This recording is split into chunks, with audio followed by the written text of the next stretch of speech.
بسم اللہ الرحمن الرحیم۔ السلام علیکم۔ میرے گھر میں میرا دوسرا نمبر ہے اور میرے گھر والے شروع ہی سے مجھے بہت پیار کرتے تھے۔ میرے والد صاحب کھیتی باڑی کرتے تھے۔ جب میں 6 سال کا ہوا تو مجھے گاؤں کے ایک سکول میں داخل کروا دیا گیا، کیونکہ میری شروع ہی سے پڑھائی کی طرف توجہ زیادہ تھی۔ جب میں 6ٹھی کلاس میں پہنچا تو مجھے میرے ہی شہر کے ایک ہائی سکول میں داخل کروا دیا گیا۔ وہاں میرے ہی گاؤں کی ایک لڑکی پروین پڑھتی تھی۔ جب کبھی راہ چلتے ہوئے ملاقات ہو جاتی تو وہ مجھے عجیب نظروں سے دیکھتی ہوئی نظر آتی تھی۔ میں نے تو اس کی طرف کوئی توجہ نہیں دی اور اپنی پڑھائی کی طرف ہی توجہ دیتا تھا۔ آخر میں نے خدا کر کے میٹرک کا امتحان دیا، کیونکہ ابھی رزلٹ آنے میں کافی ٹائم تھا۔ اس لیے میں نے سوچا کیوں نہ والد کا ہاتھ بٹایا جائے، لیکن مجھے والد صاحب نے سختی سے منع کر دیا۔ اپنی پڑھائی کی طرف ہی توجہ دو۔ ایک دن میں اپنے گھر میں بیٹھا ہوا تھا، میرے اپنوں کی لڑکی شادیہ آئی، کیونکہ میرے اپنوں کے گھر دوسرے محلے میں تھے اور وہ وہاں ہی رہتے تھے، اس لیے ان کے ساتھ کبھی کبھار ہی سامنا ہوتا تھا۔ اس وقت جب میں اپنے گھر میں اکیلے تھا، شادیہ نے میرے سے آ کے پوچھا کہ گھر والے کہاں ہیں۔ میں نے اسے کہا کہ وہ شہر گئے ہوئے ہیں۔ میں نے اس سے پوچھا کہ کوئی کام ہے تو وہ مجھے کہنے لگی، اچھا ہے کہ آج گھر میں کوئی بھی نہیں ہے، کم از کم آپ کے ساتھ بات کرنے کا موقع تو مل گیا ہے۔ میں تو پریشان ہو گیا کہ آخر یہ لڑکی کہنا کیا چاہتی ہے۔ شادیہ نے کہا، رفیق میں کافی عرصے سے آپ کو چاہتی ہوں، لیکن آپ نے مجھے کبھی بھی میرے کسی اشارے کا جواب نہیں دیا۔ اب اگر آپ نے مجھے ٹھکرا دیا تو میں خودکشی کر لوں گی۔ اور پھر ساتھ ہی اس نے رونا بھی شروع کر دیا۔ میں پریشان نظروں سے اس کی طرف دیکھنے لگا۔ یا اللہ، یہ لڑکی کیا کہہ رہی ہے؟ اگر اس کی محبت کا جواب نہ دیا تو یہ جذباتی لڑکی لازمی خودکشی کر لے گی۔ آخر میں نے بھی اس کی محبت کا جواب دینا شروع کر دیا۔ پھر ہم نے ایک دوسرے کے ساتھ جینے مرنے کی قسمیں کھائی، کبھی باغوں میں تو کبھی باہر چاندنی راتوں میں ملتے، مگر کہتے ہیں کہ عشق اور معشوق کبھی چھپائے نہیں چھپتے۔ ایسا ہی ہمارے ساتھ ہوا۔ پھر ہماری باتوں کا میرے اپنوں کو پتہ چل گیا۔ اپنوں نے نہایت ہی بے دردی سے شادیہ کو مارا پیٹا اور اس کو کمرے میں بند کر دیا۔ اب میں پورا دن پریشان رہتا، نہ کچھ کھانے کو دل کرتا، نہ کسی دوسرے کام کو۔ انہی دنوں مجھے شادیہ کا پیغام ملا کہ آج رات مجھے میرے گھر کے پیچھے ملو۔ خیر رات کو ہماری ملاقات ہوئی۔ شادیہ نے کہا کہ رفیق مجھے کسی جگہ پر لے چلو، گھر کے اندر میں گھٹ کر مرنا نہیں چاہتی ہوں۔ میں نے تھوڑا سوچنے کے لیے اس سے ٹائم مانگا اور دوسرے دن میں نے والد صاحب سے بات کی۔ انہوں نے جو کچھ مجھے کہا وہ مجھے بے ہوش کرنے کے لیے کافی تھا۔ کہنے لگے، بیٹا تمہاری منگنی کوثر کے ساتھ بچپن میں طے کر دی ہے، آپ شادیہ کا خیال دل سے نکال دو۔ میں اندر ہی اندر جلتا رہا۔ آخر میرا میٹرک کا رزلٹ آ گیا اور میں فرسٹ ڈویژن میں پاس ہو گیا۔ پھر میں نے کالج میں داخلہ لے لیا، لیکن پھر پڑھائی میں دل نہیں لگتا تھا۔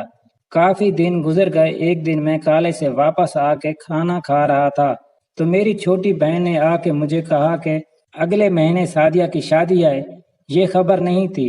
یکدم میرے لیے ایک دھماکہ تھا۔ میں وہیں بیٹھا ہی بے ہوش ہو گیا۔ کافی دیر کے بعد مجھے ہوش آیا تو میرا دل بہت پریشان تھا۔ ابھی تک شادیہ کی منگنی نہیں ہوئی تھی اور پھر اب شادی۔ ایک دن میں شادیہ کے گھر گیا، لیکن انہوں نے مجھے شادیہ سے ملنے نہیں دیا۔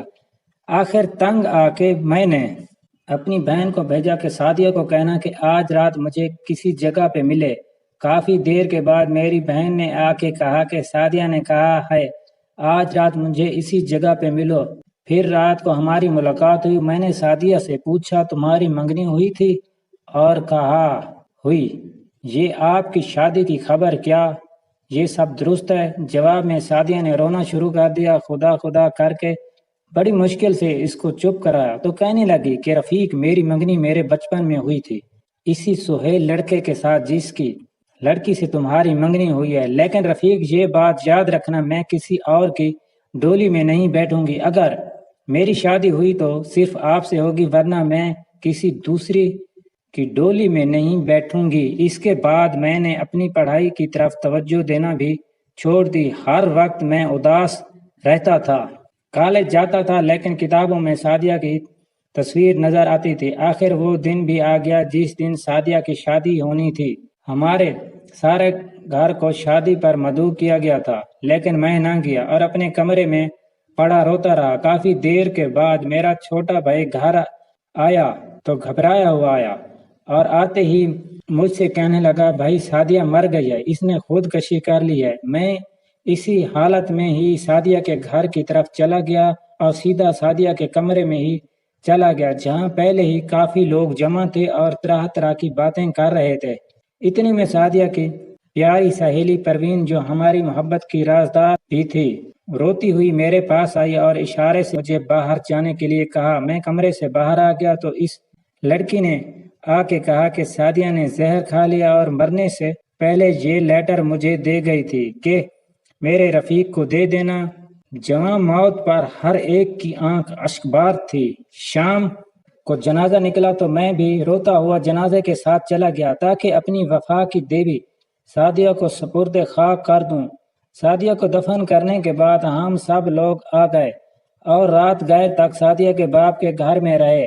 میرا غم سے برا حال تھا۔ رات کو تقریباً 1 بجے ہم واپس اپنے گھر آئے اور گھر آتے ہی میں نے وہ لیٹر پڑھنا شروع کر دیا۔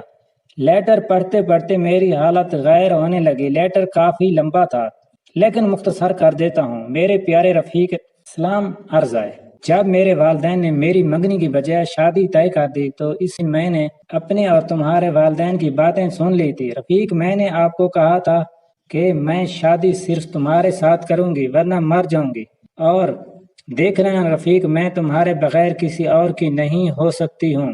کل جب میری ڈولی کی بجائے میری لاش نکلے گی تو تم کو یقین آ جائے گا۔ رفیق، تم کو میری قسم، کسی اچھی سی لڑکی سے شادی کر لینا اور میرے حصے کی وائس کو دے دینا۔ اگر ہو سکے تو میری قبر پہ چراغ جلانے لازمی آنا، صرف اور صرف تمہاری سعدیہ۔ میں اس دن سے ہی گھر سے نکل آیا ہوں اور آج کل میں فوج میں کام کر رہا ہوں۔ اتنا کچھ کہنے کے بعد رفیق نے زور و قطار رونا شروع کر دیا۔ بڑی مشکل سے چپ کروایا اور پھر اکٹھے ہی کھانا کھایا۔ آج بھی رفیق زندہ ہے۔ اس کے والدین اس کو ساتھ لے جانے کی بہت کوشش کر چکے ہیں مگر وہ نہیں مانتا۔ آخر میں سب دوستوں سے درخواست ہے کہ وہ سعدیہ کے لیے دعا کریں۔ اللہ تعالیٰ اسے جنت الفردوس میں جگہ عطا فرمائے، آمین۔